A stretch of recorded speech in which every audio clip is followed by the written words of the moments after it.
Varicose veins కి సరైన చికిత్స కోసం సంప్రదించండి ఎవిస్ హాస్పిటల్. నమస్కారం. విష్ణు పురాణం 14వ రోజు పారాయణలోకి వచ్చామండి. సౌభరి కథ విన్నాము. ఇప్పుడు మాంధాత కుమారుడైన అంబరీషుని కొడుకు యవనాశ్వుడి గురించి చెప్పుకుందాం. ఇతని సుతుడు హరిషుడట. వాని సంతతి అంగిరసులు అనేటువంటి గంధర్వులు, 6 కోట్ల మంది గంధర్వులు ఈయన సంతానంగా ఉన్నారట. వీళ్ళు ఏం చేశారు, పాతాళానికి వెళ్ళి అక్కడున్న నాగరాజులను చిత్తకొట్టి వాళ్ళ ఆధీనంలో ఉన్న రత్నాలను, కామినీ రత్నాలను కూడా, స్త్రీలను కూడా అనమాట, బలాత్కరించి గ్రహించగా నాగరాజులు బయల్వెడలి పాలకడలిని చేరి కాలాత్ముడు, లోకారాధ్యుడు, సర్వమంగళమూర్తి, లోకాభిరాముడు, కరుణాసాగరుడు, పన్నగసేనుడు, శంఖచక్రధరుడు, కోటి సూర్య ప్రభాభాసమానుడు, సౌభాగ్యలక్ష్మి సమేతుడు అయినటువంటి లక్ష్మీకాంతుణ్ణి ప్రార్థించగా యోగ నిద్రలో ఉన్న శ్రీపతి మేల్కొన్నాడు. పన్నగపతులు స్వామికి దండ ప్రణామం చేసి తమ ఇక్కట్లను గంధర్వుల చేత చెప్పించారు. అక్కడ ఉన్న వాళ్ళతో చెప్పించారు. ఆయన ఏమన్నాడు, అదంతా విని ఈ పన్నగ సర్పాలని ఆదరంగా చూసన్నాడు. పురుకుచ్చుడనేవాడు భూపరిపాలకుడుగా భూమిలో ఉన్నాడు.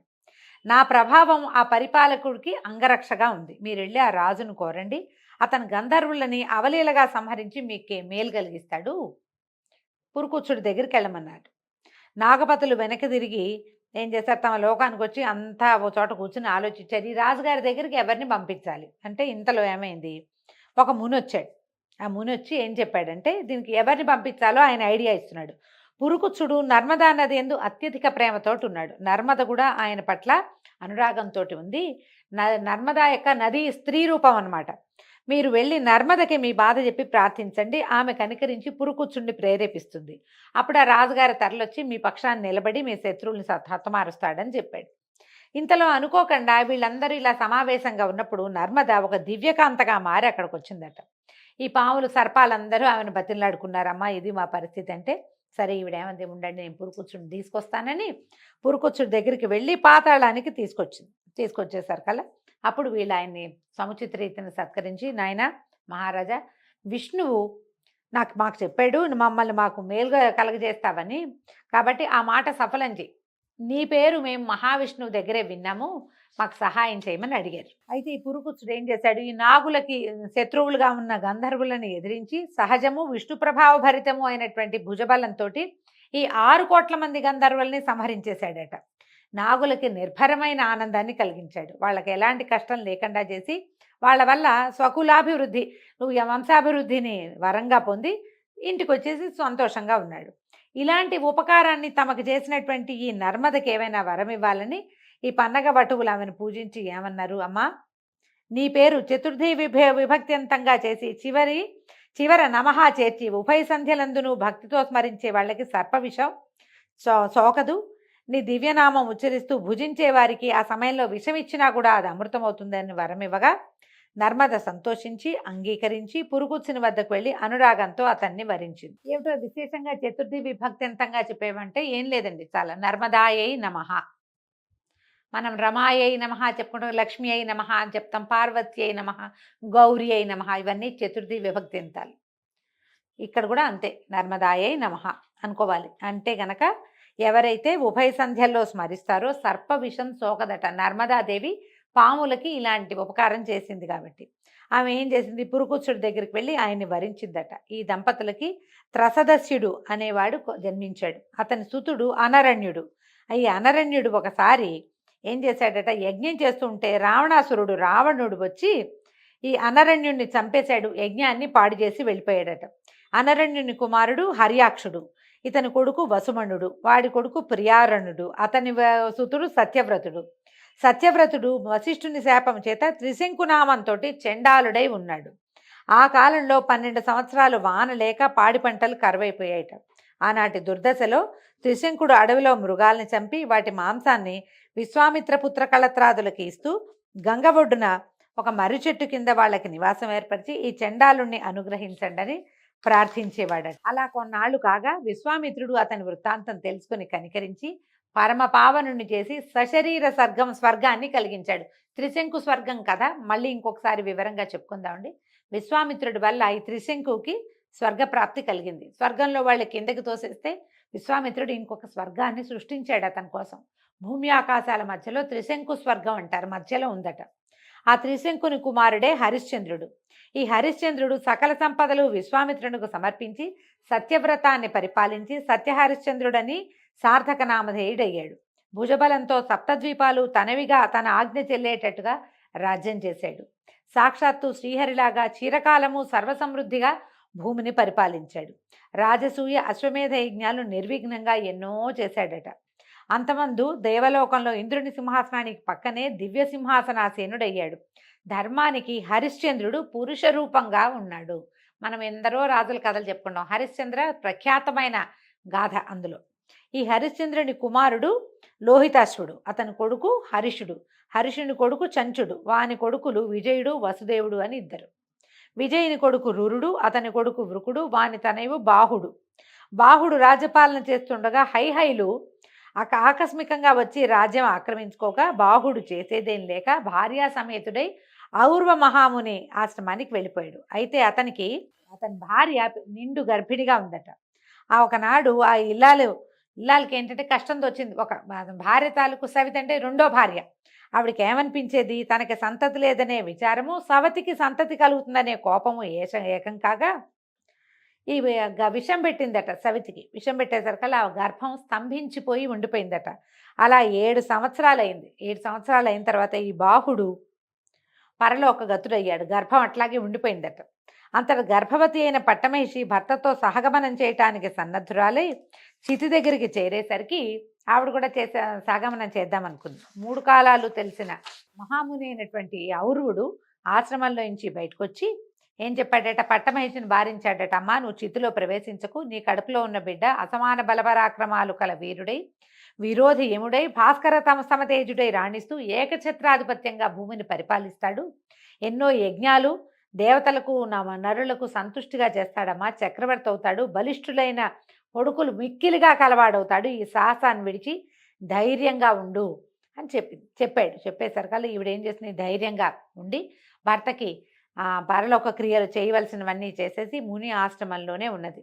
అయితే కొన్ని దినాలకి గరముతో కొడుకుని కన్నది. ఆ విషంతో అలా బిగుసుకుపోయి ఉన్న పిండం మెల్లిగా శిశువుగా మారింది. అప్పుడు ఆ విషంతోటే కుమారుడు జన్మించాడట ఆమెకి. అయితే ఔర్వుడు అనే మహర్షి ఆ పిల్లవాడికి సగరుడు అంటే గరము అంటే గరళము తెలుసు కదా మనకి. గరళం అంటే విషం, గరము అన్నా కూడా విషమే. సగరుడు అని పేరు పెట్టాడట.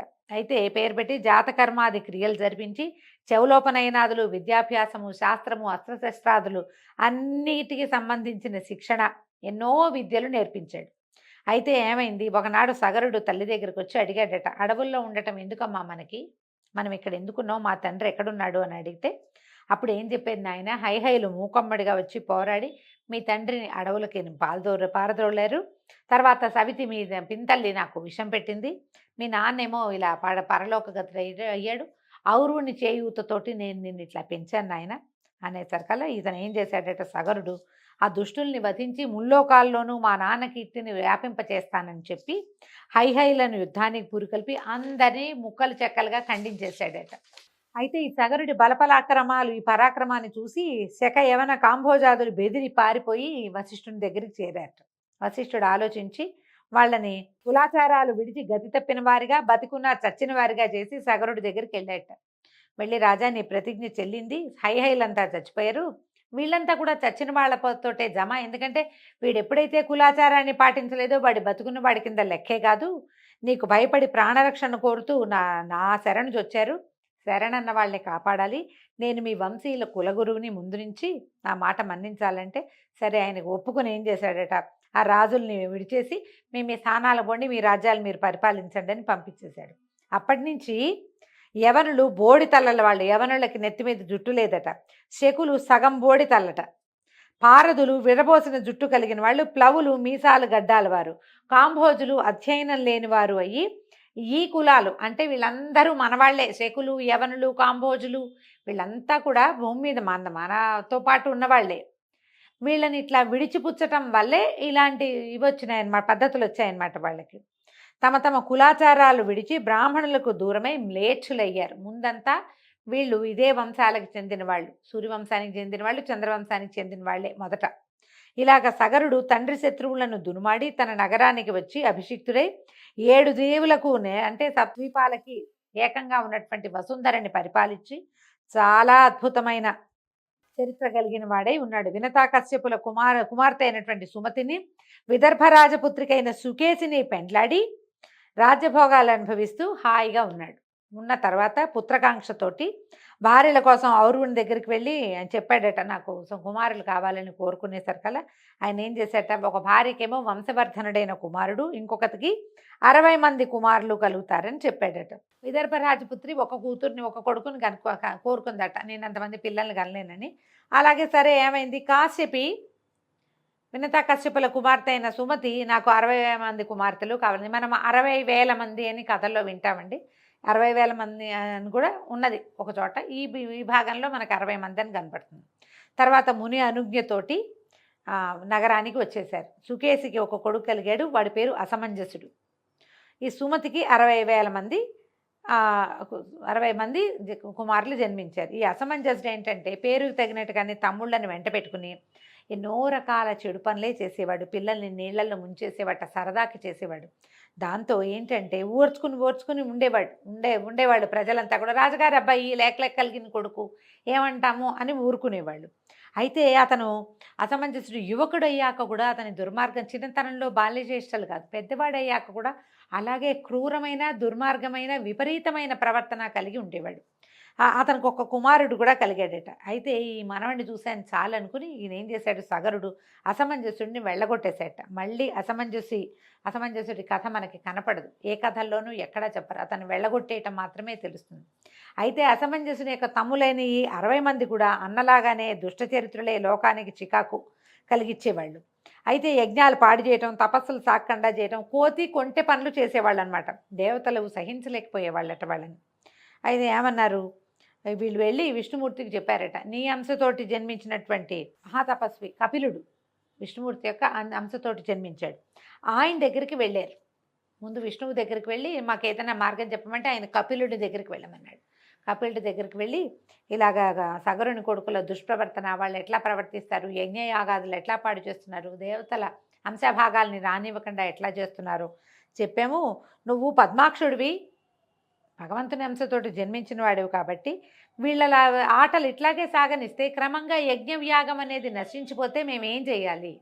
అయితే ఇట్లా చెప్పేసరికల్లా కపిల మహాముని ఆయన తపస్సు చేసుకుంటున్నాడు. ఆయన ఏమన్నాడంటే, ఒకసారి పాపం పండితే వాళ్ళని మనం ఎవ్వరు ఏమీ చేయక్కర్లా, వాళ్ళ పాపానికి వాళ్ళే నాశనం అయిపోతారు.